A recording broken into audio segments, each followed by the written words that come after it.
This is what we've been looking for. Here we've got both these lions pretty relaxed under the bush. They focused on me.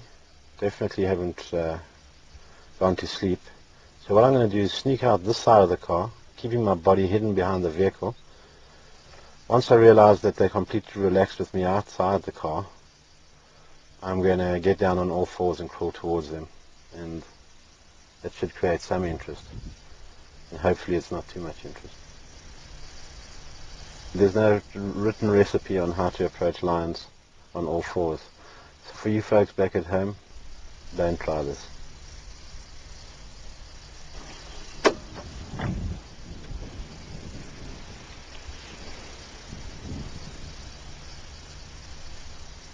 These lions are aware that we're out the car. The one staring continuously in my direction. Keeps checking. So they are aware we're out the car.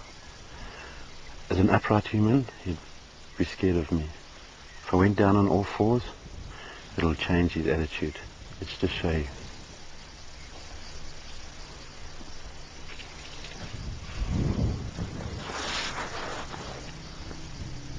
Okay, let's go.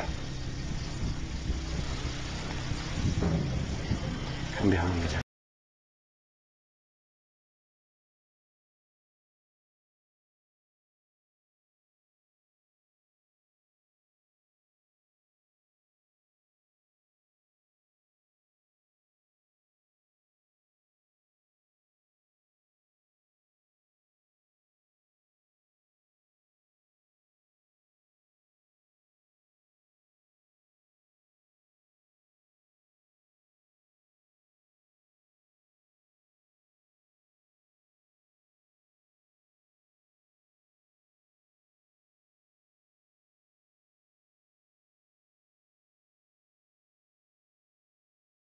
Lions have individual character.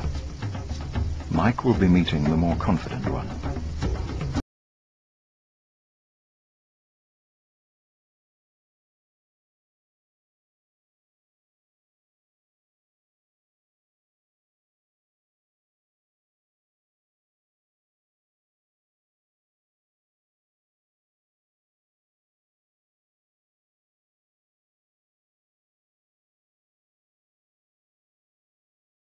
If the lion rushes Mike now, he has absolutely no chance of making it back to the vehicle. He's getting ready.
The slight lashing of the tail indicates sensitivity to a possible threat.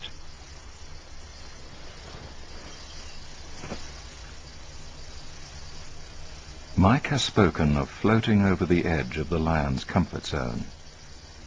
Whether he can exit safely is another matter.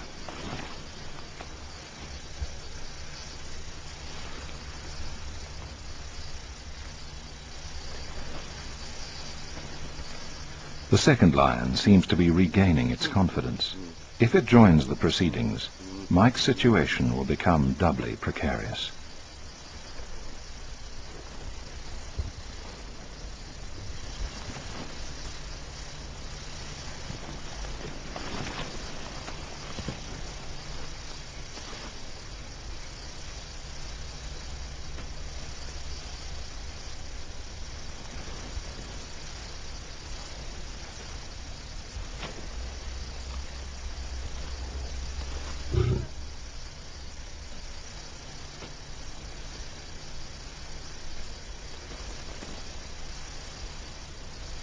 Mike plays the lion along, trying to keep its psyche balanced on the razor's edge between interest and caution, or between attack and retreat. By looking away from Mike, the lion avoids a direct staring match, and at the same time shows its teeth in profile. The pose is partly defensive, partly threatening.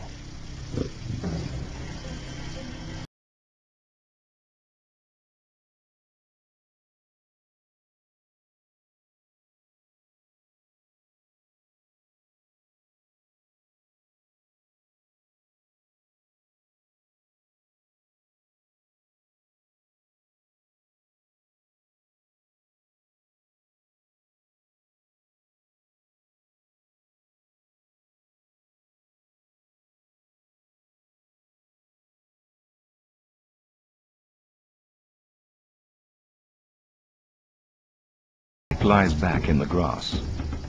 This is the least threatening, most submissive pose he can adopt. It also means that if the lion decides to attack, he will have no time to get to his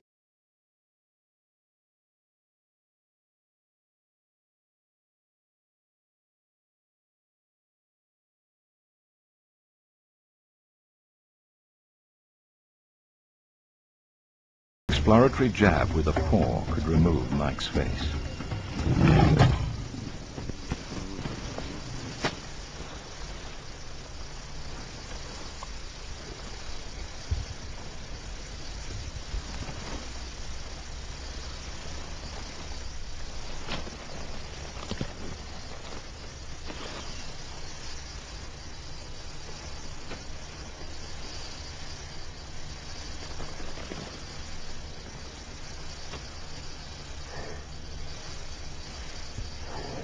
One of the things that you notice when you're really close to a lion and his mouth open is a very black lip and his canines, which is obviously his weapons that should anything go wrong, that's what he's going to tear you apart with. So one thing that's very prominent is that black lip and the huge canine. I mean, the circumference of the bottom of that canine was about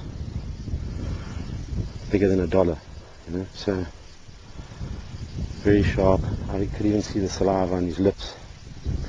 And he got very interested in me at the end, came in very close, which probably made him a little more braver than, he was braver than I. I always backed off out of his circle so that I didn't become too obvious a prey. You know, if something doesn't move and he comes in and he sniffs, and he likes what he smells, he's going to give you a cuff. And if that cuff knocks you out or injures you or draws blood, the whole process changes. The cogs go forward and that's what becomes a kill. So are lions man-eaters? This morning it didn't look like. He was very interested as a toy or a plaything, but I don't think he saw me as a food source. You can imagine that you can threaten the king of beasts with a toilet roll, and that's simply not to knock him out with or, you know, shed tears, but it's basically an object that if he comes right in and it looks as though he's going to have a go at me, I'm going to use this either to throw at him, to make contact with him, or to throw past him, which will distract him for a second. It'll catch his eye, and in that second, that's the second I need to get myself out of the predicament I've just got myself.